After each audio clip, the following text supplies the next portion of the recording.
오늘은 5월 24일 열왕기상 20장 26절부터 34절까지입니다. 해가 바뀌니 벤하닷이 아람 사람을 소집하고 아벡으로 올라와서 이스라엘과 싸우려 하매 이스라엘 자손도 소집되어 군량을 받고 마주 나가서 그들 앞에 진영을 치니 이스라엘 자손은 두 무리의 적은 염소 떼와 같고 아람 사람은 그 땅에 가득하였더라.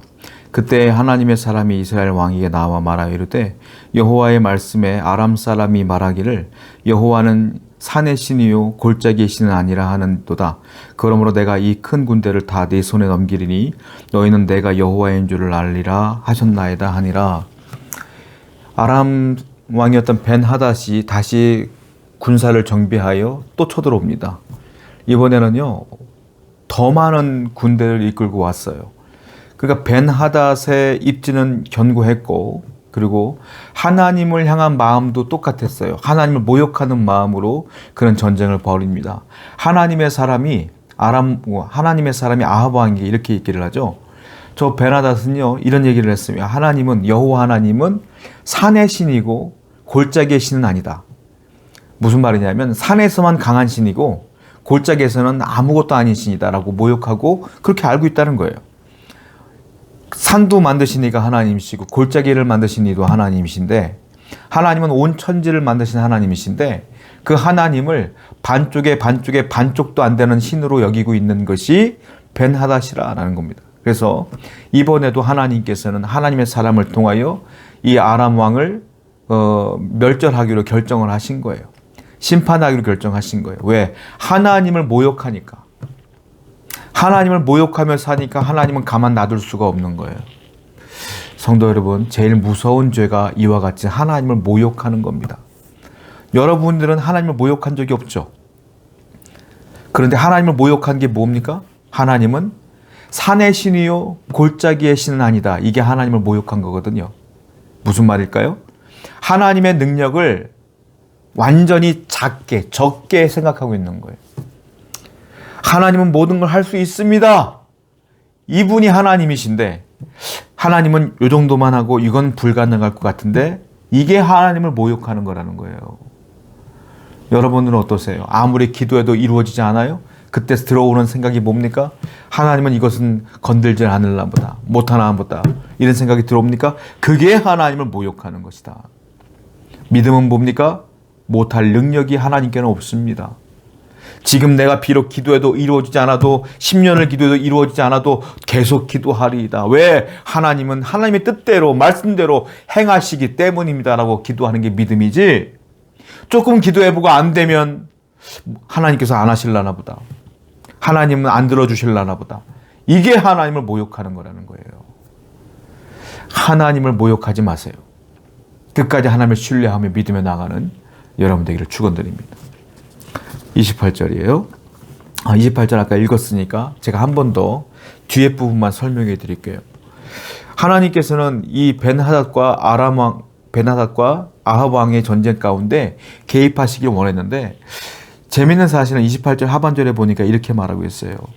내가 이번에도 이 전쟁에서 너희들을 승리케 하실 거야. 그런데 너희는 내가 여호와인 줄 알리라 하셨나이다. 이렇게 하나님께서 하나님의 사람에게 표현한 거예요. 이 전쟁을 통하여 또 이기게 되면 그제서야 여호와인 줄 니들이 좀 알기를 원한다. 이미 이전에 벤하닷이 맨 처음에 쳐들어왔을 때 하나님이 이기게 해주셨잖아요. 아합 왕은 죄임에도 불구하고 이스라엘은 죄를 지었음에도 불구하고 하나님께서 그들이 돌아오기를 원하는 마음으로 승리케 해줬단 말입니다. 그런데 여전히 그들은 깨닫지 못했던 거예요. 그런 큰 기적을 보고서도 하나님의 역사하심을 깨닫지 못한 거예요. 그래서 이번에도 하나님께서는 이번에야말로 이기게 함으로 내가 여호와인 줄을 알게 하기를 원한다라고 말하는 그 말은 뭐냐면 여전히 그들은 깨닫지 못하고 있더라 이 말이에요. 여러분 죄가 이렇게 무서워요. 죄는요 견고해요. 아무리 하나님의 능력을 봐도요 그게 흔들리지 않나 봐요. 죄를 지은 사람들은 악에 휩싸여 있는 사람들은 하나님의 기적을 보고 또 봐도 여전히 하나님을 인식하지 못합니다. 사람의 변화는 그러므로 하나님의 절대적인 은혜가 필요한 거예요. 여러분 이스라엘처럼 아합 왕처럼 하나님의 기적을 보고도 변하지 않는 어리석은 자가 아니라 하나님의 은혜를 늘 받으면서 깨달아 변화되어지는 여러분 되기를 축원드립니다. 29절입니다.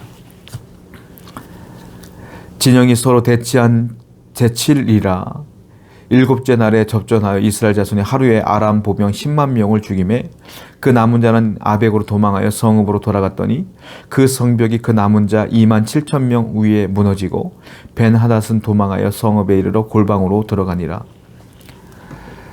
여기 보면 전쟁이 벌어진 뒤에 그 전쟁 가운데 아람 군대 10만 명 보병이 죽었어요. 그리고 2만 7천 명이 도망자가 되어 도망을 갔는데요. 성읍으로 도망갔다는 겁니다. 아벡으로. 그런데 하나님께서 거기서 자연재해를 통해 지진을 통하여 그 성벽이 무너지게 해서 2만 7천 명이 다 그 건물 잔해에 깔려 죽었어요. 결국은 전멸한 거예요. 그리고 이 벤하닷은 도망가서 골방에 숨어 있는 모습을 보게 됩니다. 하나님의 기적으로 이 10만 명이 넘는 총 군대, 그러니까 죽은 사람이 12만 7천 명이 죽었네요. 12만 7천 명이 다 죽은 거예요. 완전히 진멸된 거예요. 여러분, 하나님의 뜻은 이 아람 나라에 있는 것이 아니라 하나님의 뜻은 이스라엘에게 있었어요. 그러니까 군대가 12만 명이 넘어도 하나님의 뜻이 없는 12만 명은 하나님의 뜻이 있는 적은 군대에 이길 수가 없는 겁니다. 하나님의 뜻이 어디 있느냐가 중요해요. 하나님의 뜻은 제가 장담컨대 믿지 않는 사람들에게 있는 것이 아니라 바로 하나님을 사랑하는 여러분들에게 하나님의 뜻이 있어요. 이걸 기억하시고 세상을 두려워하지 말고 부러워하지도 말고 하나님을 붙들고 승리하며 나가는 여러분 되기를 축원드립니다. 31절이에요. 그의 신하들이 그에게 말하되 우리가 들은즉 이스라엘 집의 왕들은 인자한 왕이라 하니 만일 우리가 굵은 배로 허리를 동이고 테두리를 머리에 쓰고 이스라엘 왕에게로 나아가면 그가 혹시 왕의 생명을 살리이다 하고 그들이 굵은 배로 허리를 동이고 테두리를 머리에 쓰고 이스라엘의 왕에게 이르러 이르되 왕의 종 벤하닷이 청하기를 내 생명을 살려 주옵소서 하더이다. 와합이 이르되 그가 아직도 살아남았느냐? 그런데 형제이니라. 이 벤하닷이요 잔꾀를 씁니다. 야, 우리가 어떻게든 살아나야 되지 않겠냐? 그러면 이 아합 왕을 조금 더 우리가 칭송하자라고 말하면서 항복을 얘기합니다. 그러면서 아합 왕을 찾아가요. 그러면서 이렇게 얘기를 합니다. 당신은 인자한 왕이십니다. 그리고 내 생명을 좀 살려 주옵소서라고 말했더니 이 처지가 바뀐 거예요. 예전에는 이 벤하닷이 이 아합 왕을 무시했지만 이번에 완전히 반대가 된 거예요. 그랬더니 이 아합 왕이 이스라엘의 아합 왕이 기고만장한 겁니다. 이것 봐라. 아무것도 아니네 하고 그를 우월한 마음으로 그를 내려다보면서 그를 죽이지 않아요. 그러면서 뭐라고 말하는지 아세요? 야, 너는 내 형제야. 이렇게 얘기해요.